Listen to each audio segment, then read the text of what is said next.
Those of you who will choose to get married, get somebody within your age bracket. And psychology has proved it that a generation circle is in a range of 10. So therefore, you just need to check the gap. If you are 25 years and you get this guy who is 40, then you must need to slow down and check if all seems to work right.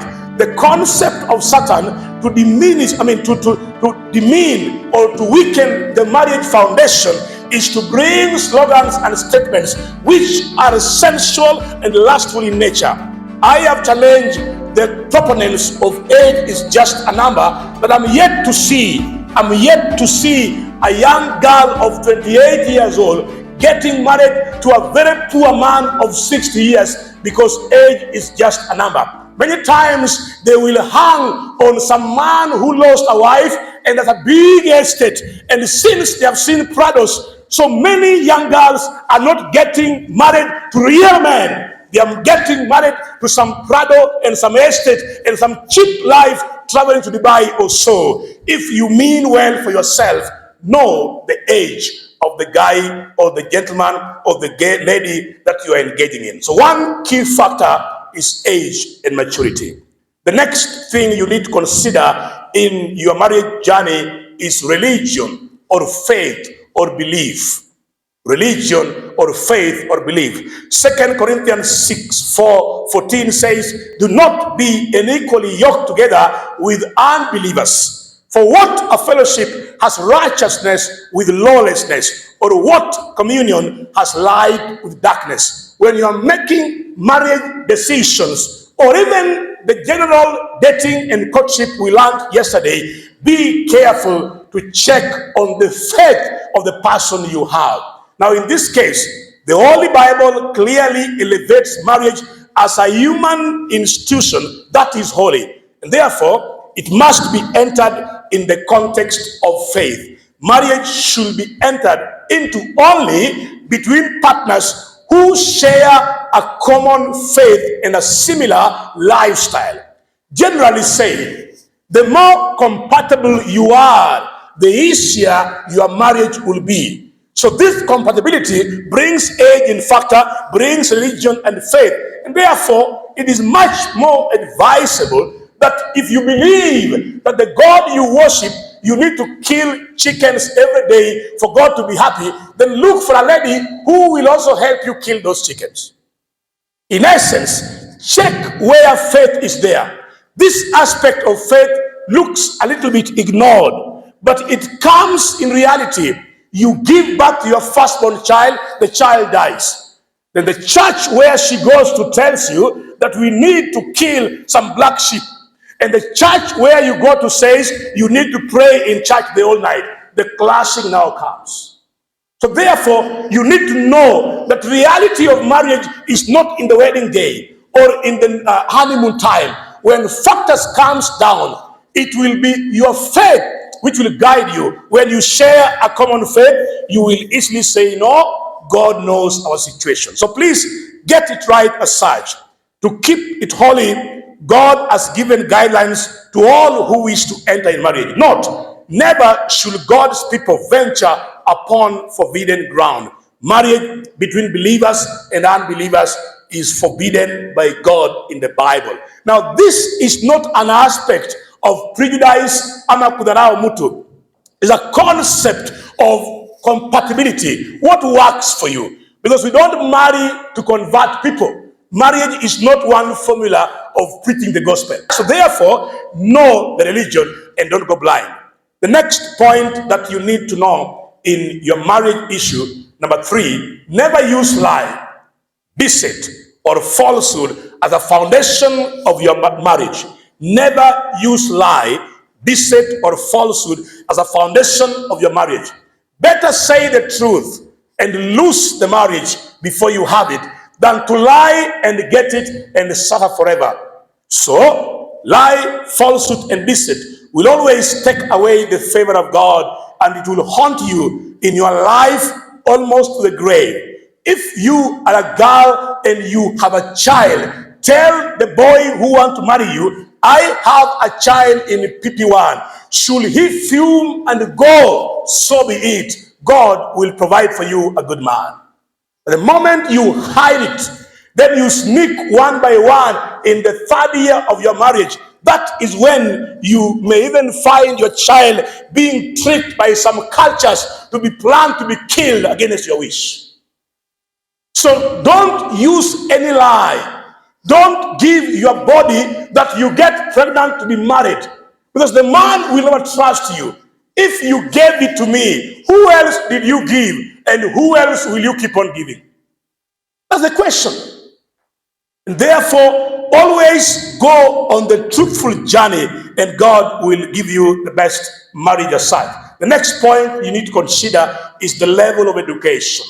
Now, these are factors being considered. They are not saying thou shalt not marry someone who has not gone to school, because even those who don't go to school marry. The issue is what is compatible with you as such. You know, somebody once gave a story or an experience that I think there's a pastor, or I don't know who was this, a pastor or a kind of a professional.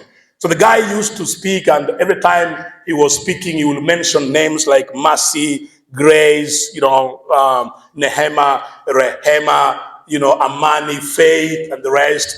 And the wife said, okay, this gentleman has many wives. And a side chicks. Kila wakati Mercy, Grace. Of course, the man was just reflecting on the Bible terms. But because bibi hakuwa yenda shule, yeye alijua tu Mercy ni jina ya mwanamke, Grace ni jina ya msichana, without knowing kuna grace ya Mungu na kuna mercy ya Mungu. So when you marry people with that kind of gap, kuna kaibu fulani itakuja, na hiyo aibu itabidi sasa uanze kuwa na vale ama gap, muanze kutengana na ujaze huko mbele. I went to a meeting, a big meeting of leadership, church workers and county workers. And now, most of us, actually all of us, were men who are employees, and therefore we came with our spouses who are our spouses. So they made a very funny arrangement that now it was the ladies to introduce themselves and introduce their husbands. So guys came, of course, some of us, some of the delegates married some very high-placed women. She came up and said, I'm so and so, and my husband is here. We love each other. And so the chain went. Then it came this woman who did not really finish Form 2 very well.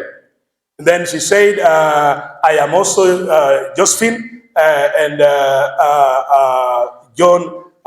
No, I think he didn't even say John. I am Josephine. And then pointing the husband, she said, I am Josephine, and she is my husband.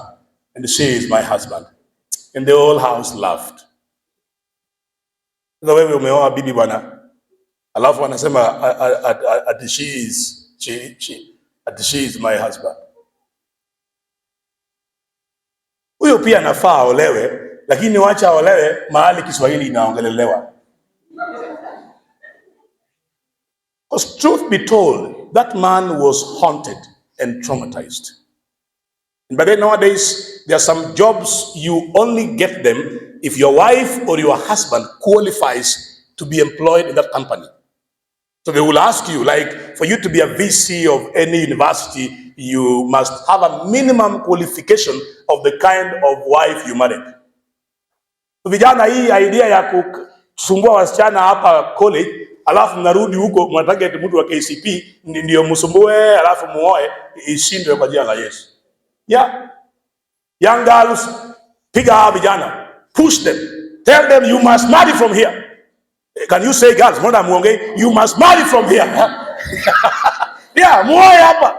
Yeah. So the idea of like you run here up and down, then you go back to some small remote village in Kabatonjo and get some girl who almost cleared a certificate of proficiency in class 6, and then you want to get that for you. That is a good lady, but she is compatible to somebody of that level also. I'm so surprised that I found a case where a college girl, a second year nursing, is dating some boy who can't even write hi.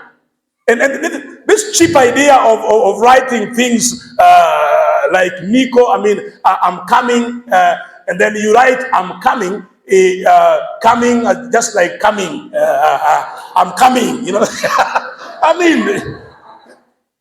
There's a class. I think maybe tomorrow, the following day, I'm going to address an educated love. So please, education is key. Have a bare minimum. There is a level you have reached. You are not so much advisable to marry somebody low. Of course, if it must happen, you must go through a serious counseling. Then we check and advise and give you a direction that fine, before you move on, work on this. So education is key. Even you are dating. You see, the way I think I saw a lady here who was dating some Yokali boy around here. And then she ate the guy's money for almost 2 years. First year, yote yakafieka. Second year, yote yakafieka. And the guy jumped in the village because he was telling his Yokali boys that now, Mimi, I have a nurse as the wife. The guy said, nimeweka, nimewai. So, you know, the young man was taking pride. Hata kama siku soma, lakini nina akili, nimeweka nurse kwa box. Na kwa hiyo nurse aliingia kwa box. Alafu baada ya thadia, nurse akafikiria ni mchezo.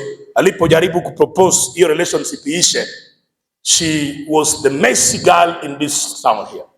Anytime this boy met her, she was beaten and the clothes that the boy bought were taken away. I remember she had to run all the way to a far country, Nairobi or so. It involved the intervention of the pastor talking to you and the dean and the school and the police station to allow the girl to come. You know, kama angedate mtu wa akili kama yeye, angempiga. Because men who goes to school don't beat girls. Yeah. If any man slaps you, then check what he got in maths in class 8. That man did not pass. Yeah. Anybody who passes well as a man has no way to beat a woman. Yeah.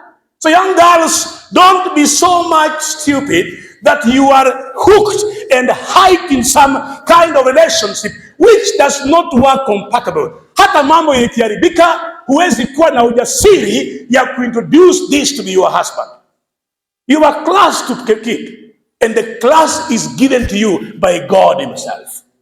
And therefore you have the choice. No wonder God does not choose for us wives or husbands. I'm surprised there are some churches where the pastor dreams at night and says, I dreamt that you and you should get married. Tell him, let me dream also. Yeah. And you must dream 7 times. You are complete. All dreams to be complete, they must be 7 times. Hasa kama dream ya kuoa. So issues of marriage are not issues to joke up with. Education is very key. And therefore, don't engage in any romantic or social relationship with somebody so intimate to a point that you are sure this can't work. Check it out. And by the way, we have good men and good women, but we won't marry them all. So in terms of loving people, taking their contacts, take 1,000. I have 1,300 contacts in my phone, but I only have one wife. Na contact yake ni kati ya hiyo 1,300. So not all the contacts you have are marriages you have. The next one for ladies. For men, check if the girl you want to marry has the ability to manage homemaking activities.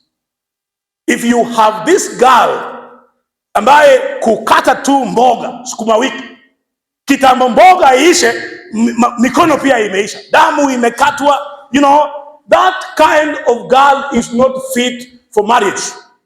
Huyo wacha aende kuwa actor. Yeah, aende act. Ile marriage ya drama. In real marriage, God made woman. Check the Bible. She can amend the clothes. She wakes up early, feed the children. So if you have this generation of girls who are brought up by maids and cannot do any simple thing, you are headed for a disaster. So men, check up that. Young girls, you have a responsibility to be a homemaker. Know how to cook some cakes. Know how to cook mushroom. Know how to cook kumbe. Shughulikia pia omena. I mean, get something to cook and learn from there. And it is the role of every person to learn what we call life skills. Know what is there. You know, I see girls, chana moja kwa niona yeye amekatwa tu kidogo tu na kakisu. Then now she puts the hand like, where is elastoplast? blood. Where is the last of blood? You know, I mean, we grew up where hata ukikatwa na kisu mbili unachukua tu matawi fulani unaumauma kwa mdomo na kufinya kwa hiyo kitu and life goes on. Lakini hii leo ya kuhang blood. Young girls, grow hardy. Your beauty is also in making homes, spreading your bed. And I will tell you one thing which chases married men from their bedroom is the decent bedroom. So if you wake up, alafu maid ndiye anakutandikia kitanda, sawa tu, that same maid will help your husband. So men, check this kind of girl. Huyu mwanamke, je, ukileta kuku, you know, I realize most girls will want to get ready-made kuku from the supermarket. Because hawezi unda kuku. Mtu aliwahi niambia kwamba kuna msichana aliletewa kuku na bwana yake in the first 2 months of their marriage. Kwanza akatafuta omo. Akaosha kuku bwana, omo bwana. Ili harufu itoke. Ajui harufu haimalizwi na omo, ni kitunguu inafyeka hiyo harufu. Alafu pili, because aliona kuna kuku inakuwa fried bila kupasua, amefry na matumbo yote huko ndani. So young girls, grow up. Don't be usiwe robot, usiwe these dull things. Be a human being who is able to wake up and move. So guys, check that. If that is not in the quality, so check how this girl grew up. Ukigundua kwao walilishwa mpaka kila wakati, you are going to waste time. Utaumia ya kutosha. You know, one day I walked into a friend of mine. This is a friend who we were working with these accounting things. So we came from Tanzania and then flew in Nairobi, Jomo Kenyatta. Then he said, oh guys, before you go travel to Eldoret or up country, just go and greet my wife. And he had praised the wife, and you see the wife, oh, good wife, what, I don't know how they call wives, husband, your husband. How do you call wives? No, you're not wives anymore. So we walked in. When we walked in, we found the young girl on phone, chatting. So the guy said, honey, hi. So mimi nikashindwa, hii ndio honey. Hii ndio honey ambayo umeingia kwa nyumba baada ya 1 week, hi. Because the Bible makes it clear, and it is clear in nature, if I'm away from home for 1 week, my wife follows me up every single step. Wapi umefika? Wapi? Welcome home. He. Then you get in here. In fact, you open the door. The first thing you find is somebody on you. And because you also didn't mess up with any girl, you don't react. You feel it so good. By the way, if you go away and sleep with a girl and you find your wife welcoming you, kuna ka repulsive move. Kuna kamuda ingiani. Yeah. But when you came fresh 1 week away, then you will hug each other. And if the children are not there, the hugging may be your supper. You only realize in the morning, in simple terms, the ability of homemaking. For ladies, get a man with the ability to offer a sense of security. The security here includes financial support. Ni jukumu ya mwanamume kuwa na pesa. Hata kama ni shilingi 2, lakini pesa ambayo yeye na bibi wana uwezo wa kukula. This man who will say, you know, my aunt has promised me that she will pay our rent for 1 year. I mean, what a fool of you. So you are married, you are a third, actually you are the wife to the aunt through this guy here. When the bibi your aunt. So you find this man who can, a man ambaye wanaoa. That's why the Pokots will go and steal, just to prove they're strong.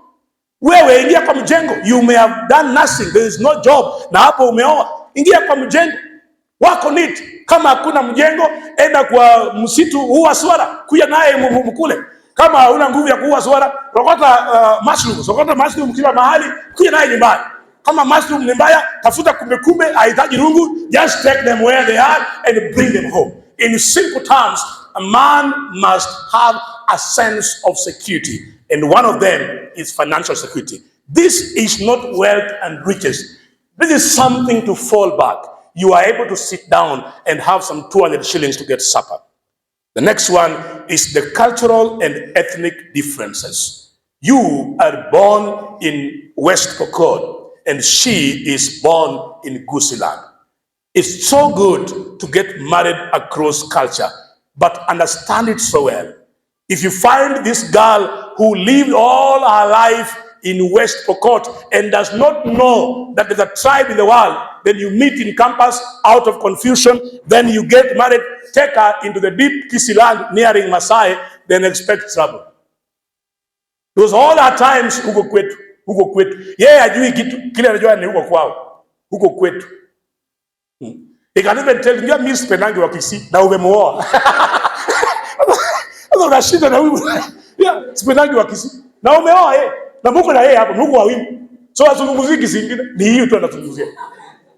So you see, that is growth. So when you want to cross culture, you must also have a cross-cultural background. You know, somebody born across the border where Luya and Luo meet, they know each other. Somebody born in some urban setting. You know, to me, my children, if they go and bring me somebody from Griama, I will not have a problem. Because they have grown up in a setting, in schools, they meet that. But this boy who came from Kaksingri, then he drops in Webuye KMTC and finds this beautiful girl from Luhoma. Then you want to think you'll get married.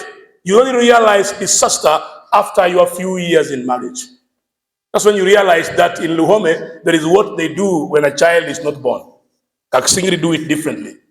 And you fight the whole year. Your parents now come in and blame you. So cultural differences are a key factor. It is not sin to marry from your own tribe, as it is not sin to marry from a different tribe. The factors must be considered. Another thing, the physical look and the compatibility. Marry somebody that is beautiful to you and handsome to you.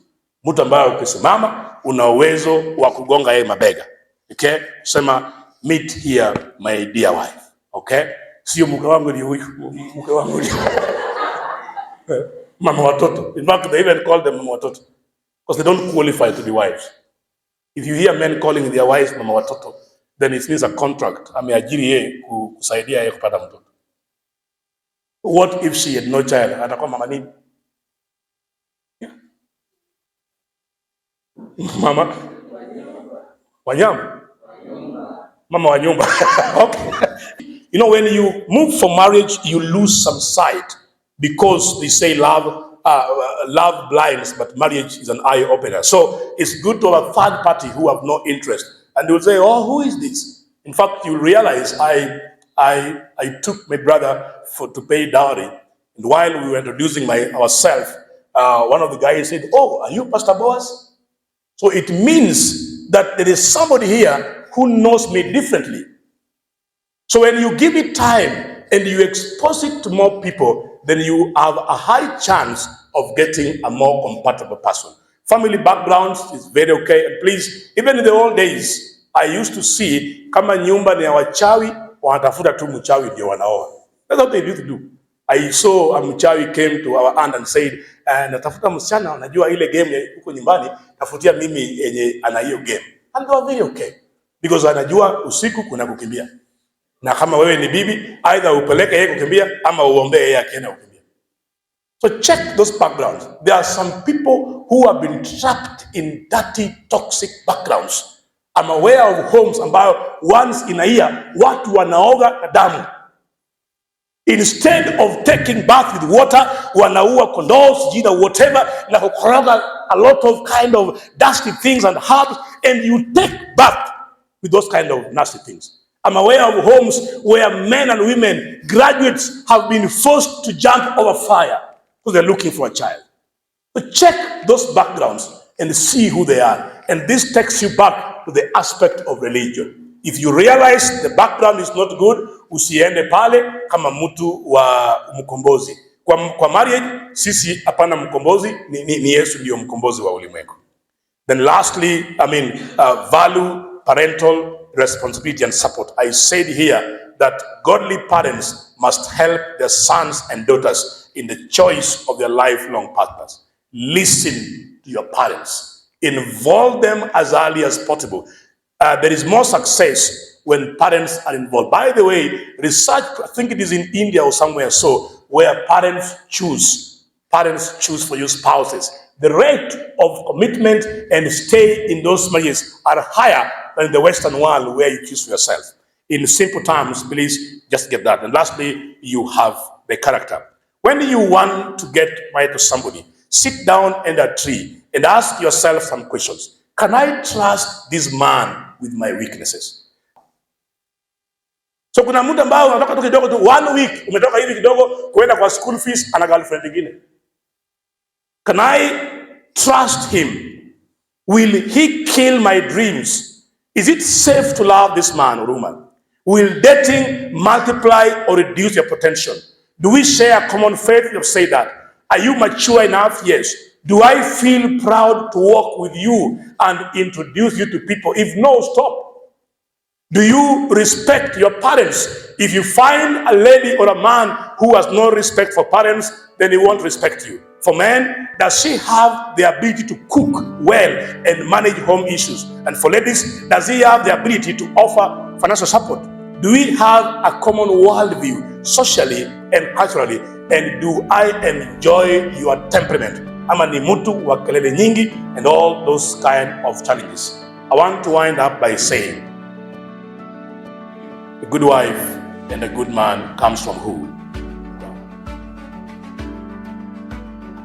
If the Lord does not build a house, all the romantic foundations are weak and fragile. If you want a God-fearing husband and wife, be a God-fearing person. Do not use shortcuts. Abraham tried when he had no child, and it was disaster in the marriage. Young people, take the word of God as a foundation of your future marriage. The word of God does not destroy love.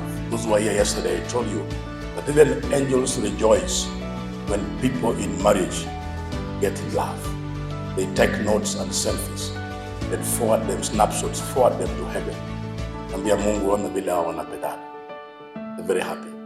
So in essence, the Bible supports our romantic engagements. Choose wisely and live. Let me call you to stand up as I make the following statements for conclusion. Just stand wherever you are. The regional exams in KCSE. You can get 3 offers in a 4th-year university to be sponsored by Toyota, World Vision, and UN. But if you don't choose wisely the wife you will live with all your nights, then you'll be forced to try swimming in the air. And that is where gravity will prove you that you will die. People struggle to wonder how that was possible. There was pressure in the bedroom. I've now known why some poor people live longer. Because they are happier in the bedroom. And they give more children. You find a poor man has 12 children. A rich one is praying if they can get the second one. 10 years.